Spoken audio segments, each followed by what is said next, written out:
Le 13 novembre, Jésus dit : Pour mériter de transmettre la parole de Dieu, il faut avoir les lèvres et le cœur purs. Un cœur pur, puisque c'est du cœur qu'émanent les mouvements qui entraînent la pensée et la chair.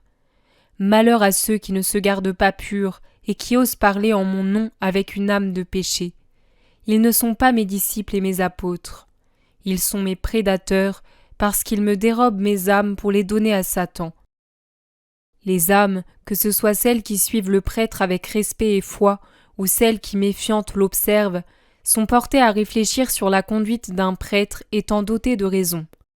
Et si elles voient que celui qui dit « Sois patient, sois honnête, sois chaste, sois bon, sois charitable, sois indulgent, pardonne, aide », est au contraire envahi par la colère, la dureté, la sensualité, le ressentiment, l'égoïsme, elle se scandalise, et même si elle ne s'éloigne pas de l'Église, elle continue d'éprouver le choc en dedans d'elle-même. Ce sont comme des coups de bélier à l'édifice de la foi dans les cœurs que vous donnez, vous les prêtres qui n'êtes pas les victimes de votre sublime ministère, lequel fait de vous les continuateurs des douze parmi les foules qui 20 siècles plus tard restent à évangéliser, puisque Satan détruit sans cesse l'œuvre du Christ et que c'est à vous de réparer les injures de Satan. Même si l'édifice ne s'écroule pas, il se lézarde, et il suffit ensuite d'un coup d'épaule de Satan pour le jeter par terre. Il y en a trop parmi vous qui imitent le 12e apôtre et qui, pour de bas intérêts humains, vendent des parties de moi, les âmes que je vous ai confiées, trempées de mon sang, à l'ennemi de Dieu et des humains. La situation actuelle, au moins la moitié, et je suis indulgent, dépend de vous, celle devenue insipide, feu qui ne réchauffe plus, lumière qui fume et ne brille pas, pain devenu amer et réconfort devenu tourment, parce qu'aux âmes qui déjà blessées viennent à vous, vous ne présentez qu'une façade hérissée d'épines. Vous ne donnez que dureté, manque de charité, indifférence, rigorisme aux âmes qui viennent à vous pour entendre une parole de Père qui soit l'écho de ma douceur, de mon pardon, de ma miséricorde. Pauvres âmes, vous tonnez contre elles. Et pourquoi ne tonnez-vous pas contre vous-même ?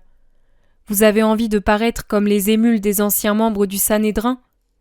Mais cette époque est révolue. J'ai mis une pierre tombale dessus, car elle méritait d'être ensevelie pour ne plus nuire, et sur elle, j'ai érigé mon trône de pitié et d'amour à partir d'une table où un Dieu se fait pain et d'une croix où il se fait hostie pour la rédemption de tous. C'est de moi, prêtre éternel, que vous devez apprendre à être prêtre. Être prêtre signifie être angélique, être des saints. Les foules devraient voir en vous le Christ de façon totalement manifeste. Aïe, vous leur montrez la plupart du temps un aspect plus semblable à celui de Lucifer. Je demanderai compte de tant d'âmes à mes prêtres. Je vous répète les paroles de Paul. Et vous feriez mieux de confesser ouvertement que vous ne pouvez plus rester dans cette vie plutôt que de vivre comme vous le faites. Vous seriez ainsi seul à m'abjurer. En y restant, vous coupez de moi beaucoup d'âmes. Laissez donc de côté une fois pour toutes vos fioritures et vos soucis. Pour vous cultiver, retournez au texte et demandez à Dieu de purifier votre esprit et votre cœur avec le feu de la continence et de l'amour pour pouvoir les comprendre comme il se doit. Sachez que vous avez transformé les joyaux ardents de mon évangile en petites pierres opaques, salies par la boue, quand vous n'en avez pas fait de grosses pierres d'anathème pour lapider les pauvres âmes, en imputant aux paroles d'amour un rigorisme qui glace et mène au désespoir. C'est vous qui méritez ces pierres, car si un troupeau est dévoré par les loups, ou tombe dans un ravin, ou se repaît d'herbes vénéneuses, c'est à qui la faute 9 fois sur 10 ? Au berger paresseux et fêtard, qui, pendant que les moutons sont en danger, dort ou fait la noce, ou s'occupe de marché et de banque. Demandez à Dieu, par une pénitence de vie qui vous lave de trop d'humanité, qu'un séraphin vous purifie continuellement avec un charbon allumé pris sur l'autel par l'agneau, par le cœur de l'agneau, pourrais-je dire, lequel brûle de toute éternité grâce aux ailes de Dieu et des âmes. La pénitence ne tue que ce qui doit être tué.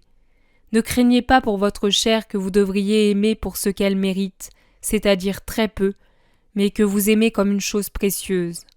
Mes pénitents ne meurent pas pour cela. Ils meurent pour la charité qui les brûle.